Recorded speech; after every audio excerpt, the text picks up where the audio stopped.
In the name of the Father, and the Son, the Holy Spirit, one God. Amen.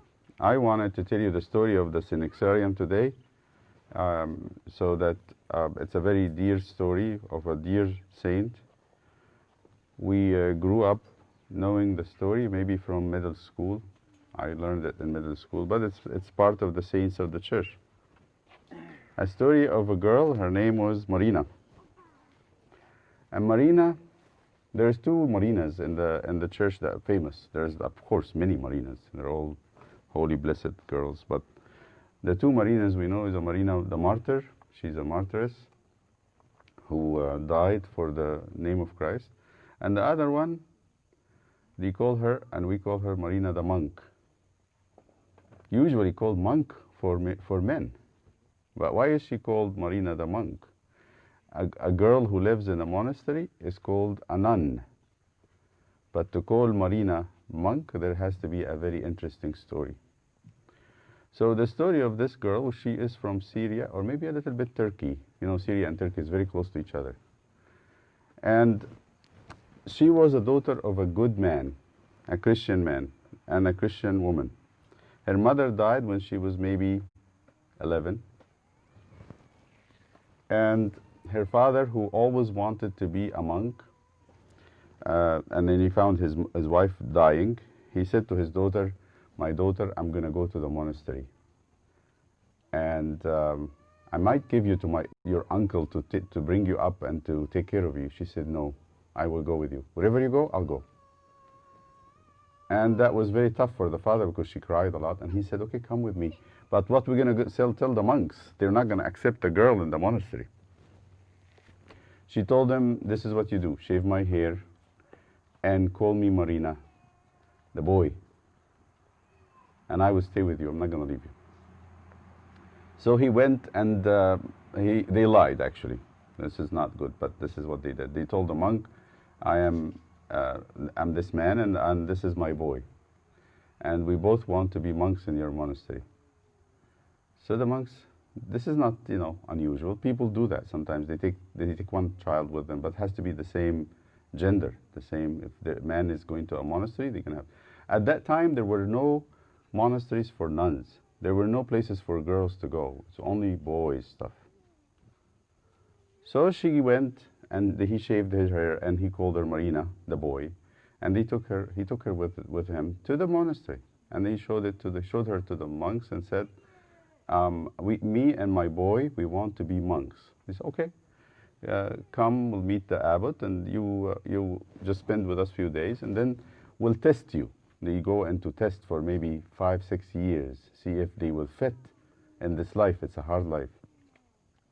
But because the man loved God, and the girl also loved God a lot, they succeeded. They passed the test. So after 5 years, the man and his daughter were ordained, and they called her, I think, the man is named Eugenius, and her mother was Sarah, that died, and the girl is Marina. So they called her Marina the monk. Everybody understood that she is a boy, but when she started growing up to be 16, 17, 18, she had no beard and no mustache, and they said this is not uncommon. Some men don't have that when they fast a lot and don't, eat enough. So they thought that's what happened. Nobody really paid attention to it. Then Eugenius died, the father. So Marina was left at the monastery at the cell by herself. Because they need to go, they send monks to the city to buy stuff for them once a month, or maybe every 2 months or so. They send Marina with the monks who goes to buy stuff. They go and stay, because it's far away. Monasteries used to be very far away, and there were no cars. You would have to walk to the city. It will take you maybe a whole day walking. I remember that when I used to go to the monastery in Natrun, there was no roads, there was no cars reaching the monastery. We used to have to walk for 6 hours. We hike 6 hours to reach the monastery. This is how it was. Today, all the monasteries are accessible. You can go there by car, you can go by bus. It's like very easy. But in those days, it was not that way. So they used to walk for a day, and they had to stay somewhere. And they stayed in a hotel. And the owner of this hotel, a man who was a Christian, a good Christian, who had a daughter and his family living in the same hotel, and then offering some rooms for the guests. So the monks used to stay there. The man didn't charge them anything. They pay nothing, and they would stay the night until the morning. And in the morning, they get their stuff from the market and leave to the monastery. What happened is that the girl had someone raped her and threatened her. It was a soldier staying at the hotel at the same time, not to tell on him. And he said, if you get pregnant, you should never say my name, I will kill you. But if they ask you, tell them it was Marina, the monk. He was a young monk, not the older ones. It's easy to blame it on him. Not knowing that Marina, the monk, is a girl. Anyway, so they went back to the monastery after maybe a month or two.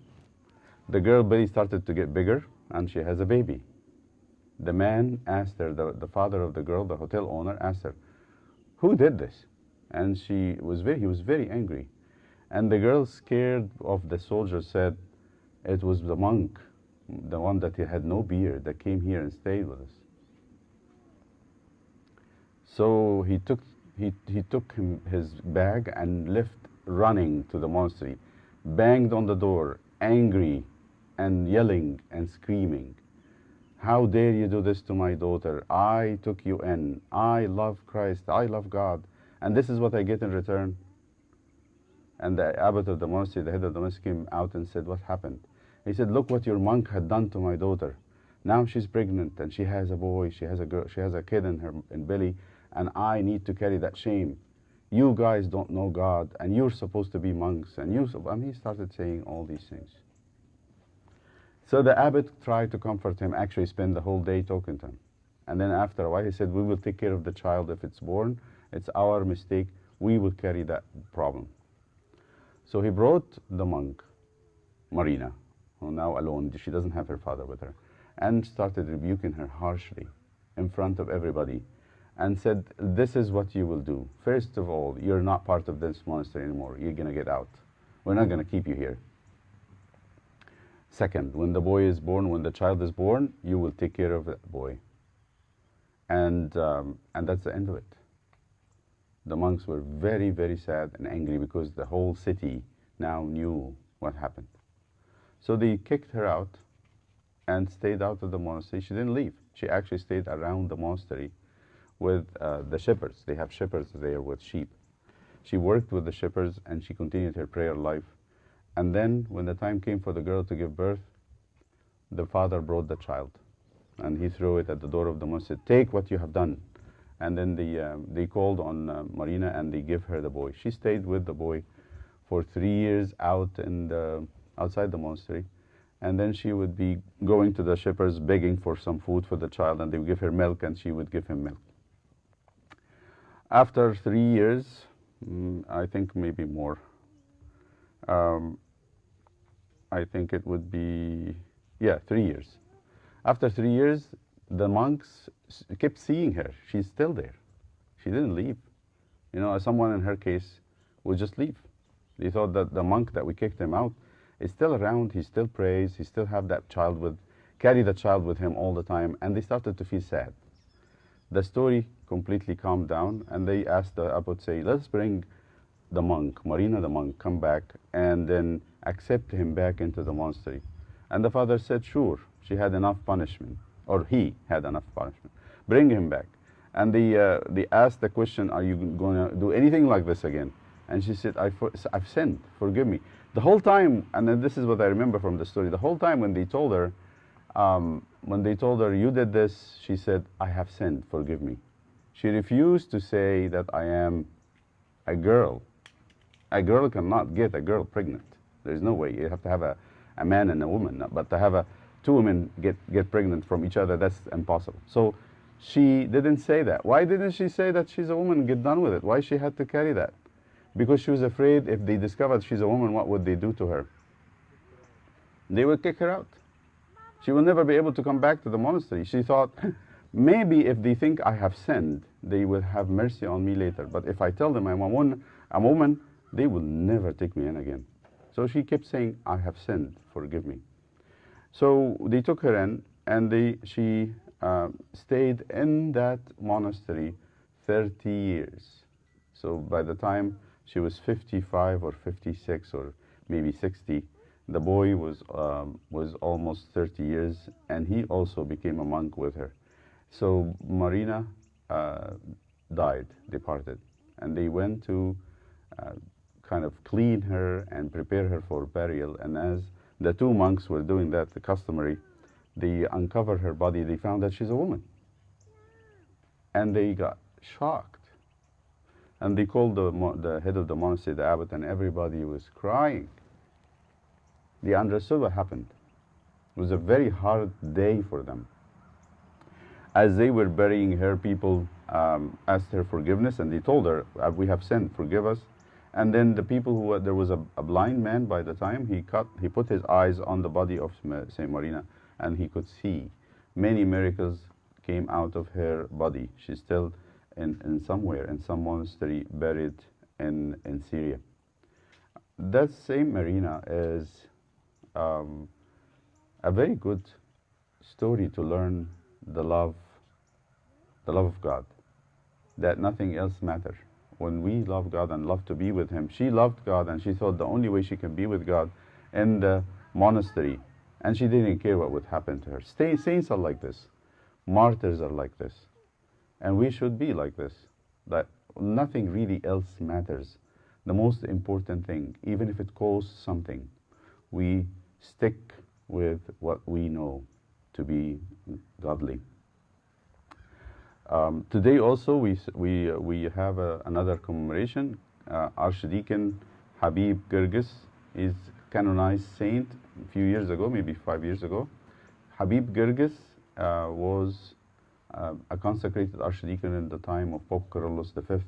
He started the seminary in Egypt. There was no seminary. He started the first seminary, and his best student is Pope Shenouda. Pope Shenouda was his best student, and he was one of the first generation to graduate. Habib Girgis is the reason why we have churches in America, churches like this. If we continued the way it was before Habib Girgis, you would not be Christian. You would not be Coptic Orthodox. You would be something else. So we owe that man a lot, because before his time, there was nothing.